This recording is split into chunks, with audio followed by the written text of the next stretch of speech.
Une belle et grande année 2019 nous attend.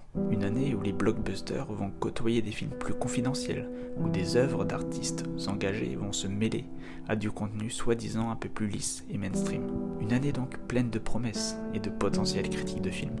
Une année remplie d'occasions de donner son avis sur tellement de sujets différents, d'œuvres différentes.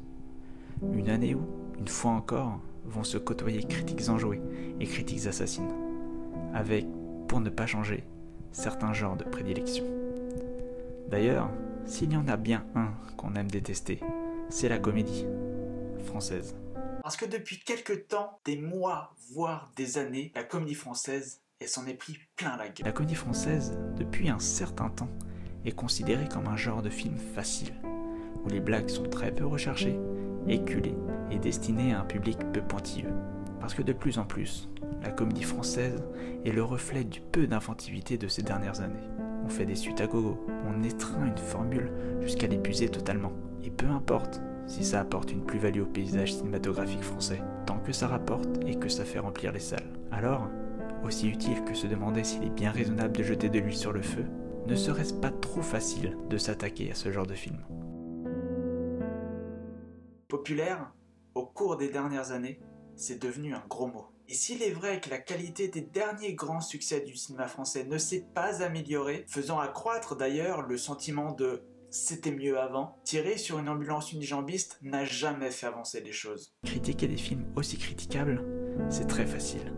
Parce qu'il y a matière à dénoncer, mais surtout parce que ça nourrit un de nos instincts primaires. On veut du sang. Autant, ça sert à quoi de se mater la critique d'un film dégueulasse si on peut pas y trouver notre compte? Si le film est enterré, moi je veux voir la mise à mort, la mise en pierre et le trou se remplir de terre petit à petit. Là où le bas blesse, c'est qu'à vouloir enterrer un film, on arrive dans la salle avec déjà la pelle à notre épaule. Notre avis est, soyons honnêtes 2 minutes, déjà biaisé par l'idée préconçue qu'on s'en est fait.